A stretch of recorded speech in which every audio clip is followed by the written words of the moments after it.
Deuxième choix, le plus important, j'ai nommé le traiteur. Votre deuxième meilleur ami lors de l'organisation de votre mariage. Pourquoi? Parce que vous allez avoir un très gros travail à faire avec lui. Alors avant de travailler avec lui, il faut le choisir, il faut le trouver. Évidemment, la recherche du traiteur va se faire, encore une fois, via Internet ou plus particulièrement grâce à du bouche à oreille. On a plutôt tendance à choisir le traiteur qui a fait le mariage de la cousine ou de la tante. J'aurais plutôt tendance à vous dire d'essayer d'aller trouver de nouveaux prestataires. Offrez à vos invités quelque chose de nouveau, original, qui corresponde surtout à votre mariage. Le choix de votre traiteur doit évidemment correspondre au style de mariage que vous allez avoir. J'adore la paella, j'adore les châteaux. Une paella dans un château, c'est no way. On va faire la paella pour un mariage bohème, un mariage en plein air, en extérieur, dans un champ.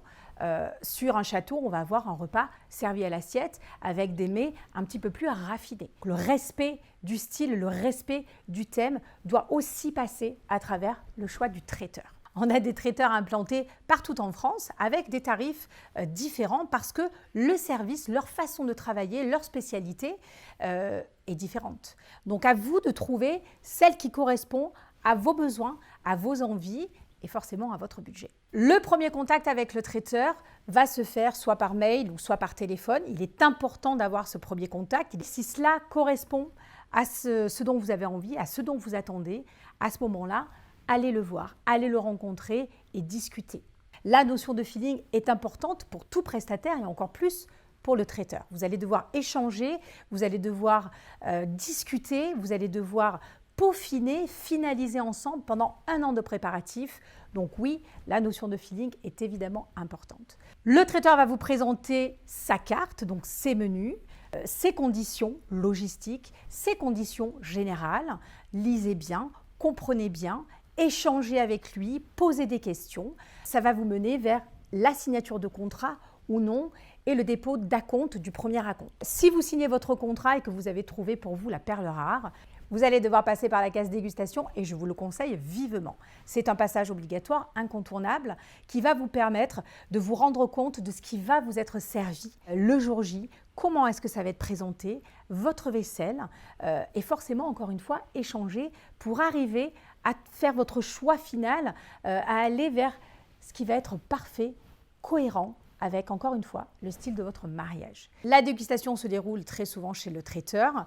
Vous aurez la possibilité de faire 2 choix par plat, 2 choix pour l'entrée, 2 choix pour le plat, 2 choix pour le dessert, pour justement vous aider à faire ce choix final. Vraiment, encore une fois, n'hésitez pas à poser toutes les questions. Allez-y accompagné de vos parents. Ça vous aidera évidemment à choisir ce que vous allez déguster pour le jour J. Lors de cette dégustation, n'hésitez pas à aborder les points logistiques, le nombre de serveurs, le matériel, à quelle heure le traiteur va arriver, à quelle heure il va terminer, est-ce qu'il y a des horaires, des heures supplémentaires, est-ce qu'il y a du mobilier qui est prévu, est-ce que la vaisselle proposée vous correspond, si elle ne vous correspond, elle ne correspond pas au style, est-ce qu'il a d'autres choix. Tous ces petits détails-là, ça doit être discuté et bien compris et bien intégré. Allez dans le détail, c'est très important. Les mariages en France, nous sommes français, on aime bien manger, on aime bien boire et le moment du repas, le moment du cocktail sera très attendu. N'hésitez pas aussi à lui donner des renseignements sur le lieu de réception que vous avez choisi. C'est intimement lié, traiteur, lieu de réception, même combat. Le choix du traiteur est vraiment important. Il représente lui aussi entre 25 et 30-35% de votre budget. C'est une grosse somme d'argent. C'est une grosse proportion sur le budget d'un mariage. Donc, faites votre choix en bonne conscience. Ne choisissez pas un prestataire parce qu'on vous a dit qu'il était super, etc. Non, c'est un vrai ressenti. C'est une vraie cohérence qu'il va falloir que vous travaillez. Et vous n'oubliez pas, on prend soin du prestataire, on le met à l'aise, on lui donne des moyens de travail corrects, convenables. On le fait se sentir respecté. Un prestataire respecté, c'est un client satisfait.